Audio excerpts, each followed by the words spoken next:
Hello, everyone, and welcome to What's Happening at the Library in January. Happy New Year. Yes. I'm Elizabeth. I'm Sarah.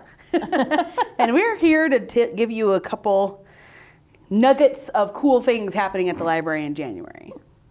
Nuggets, huh? Nuggets, yeah. All right, what nuggets do you have, Elizabeth? Well, just a nugget of information. The Children's Department is not doing their normal story time and toddler time in the month of January.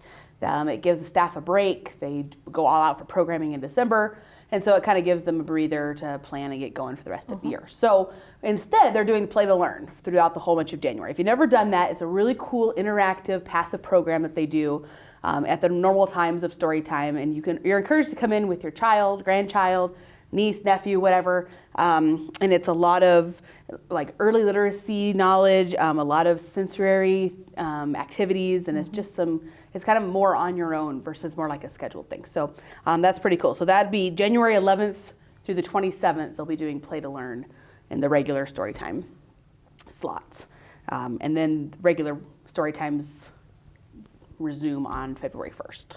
Yeah, it's really neat. They got a lot of neat little toys and centers set up, and it's stuff that maybe you haven't ever seen before, toys wise. It is, and at the same time, it's teaching the kids like skills and STEM imagination. Imagination, and so it's really cool. I've stopped in a couple times and watched the little kids playing, and it's really interactive. Pretty cool. What else do we got, Sarah? We have Learn to Knit classes coming back.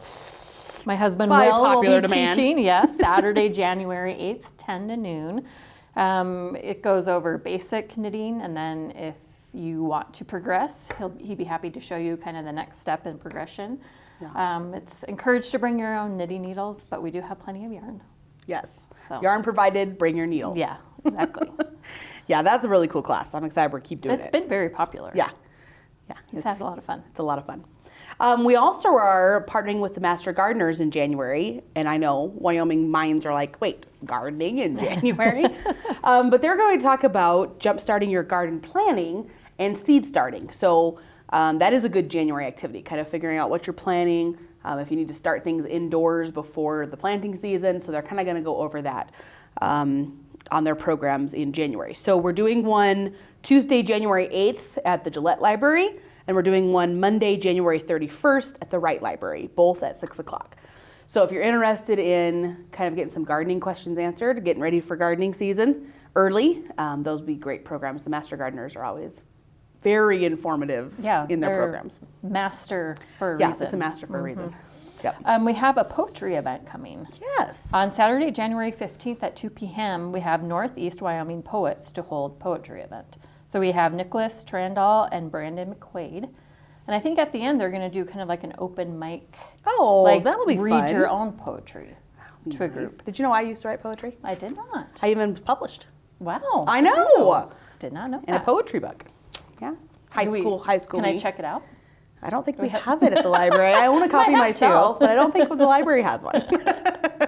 So that's cool. If you like poetry, I think poetry is a pretty cool literature avenue. Come and check that out. We have teen volunteer sign-ups are coming up, so they're looking for new volunteers to add to their team. And so that's going on 7th through 12th grades can come and apply. The information's in the teen room. I know my kids all volunteer, and they enjoy it. It's a great thing. It's good for if you're looking for volunteer hours for like the honor programs, scholarships. Mm-hmm. It looks good if you're ever applying for a job that you've been volunteering some places. You can have a recommendation, a letter of recommendation. Yeah, the library will write a recommendation for you. So it's a really good avenue to check out if you're looking for some hours. And it's fun. Marcy and Darcy do a great job with their teen volunteers, and I know they really have cultivated a nice little group of kids. They're great, and they help out not just with teen programs. Mm-hmm. So they help out with a lot of the children's programs. Mm-hmm. Yep, they did Santa. The Santa program. They were here a lot in the month of December helping out. So definitely check that out if you're interested. We're also doing book discussion. It is Nothing to See Here by Kevin Wilson. That will be January 18th. But you are welcome to come and pick up your book anytime before that day. You pick it up at the reference desk and you read it and come join the book club. So they're starting to pick up again. It was a little slow after COVID, but I saw a group last night, so that was fun. Yeah, and the teens have their reading challenge, their winter reading challenge, which ends January 31st, and we're doing that through Read Squared. And there's some nice little prizes that they can win. Yeah.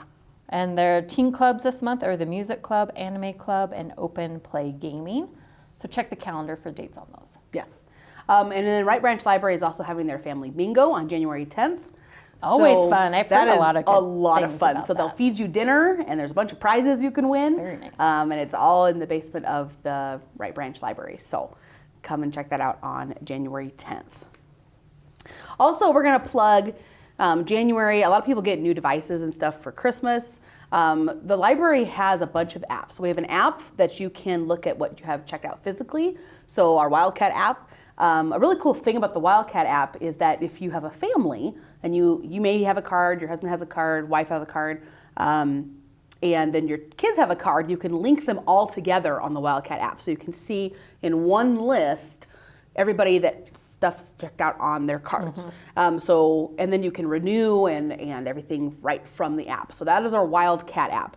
Another app we have is our digital library app, Libby, from Overdrive, and that gives you access to our entire digital collection, which is massive. It's grown so much. Yes. It's amazing. You can find just about anything. Literally anything. And if it's a popular item and you're on hold, you're not on hold for very long. Nope. There's multiple. So we joined the massive consortia of the whole state on July 1st of last year. And that gave us access to hundreds of thousands of more of collection items. And I don't know if you've noticed, but there's lots of magazines now. Yes. A lot of magazines are going to e-magazines now instead of the physical copy. Yep. And our Libby Overdrive collection has a ton of magazines. Yes, and audiobooks and ebooks and streaming videos. We also have Canopy, which is a streaming movie service, similar to like kind of have Netflix, Hulu, those kind of stuff, how they work.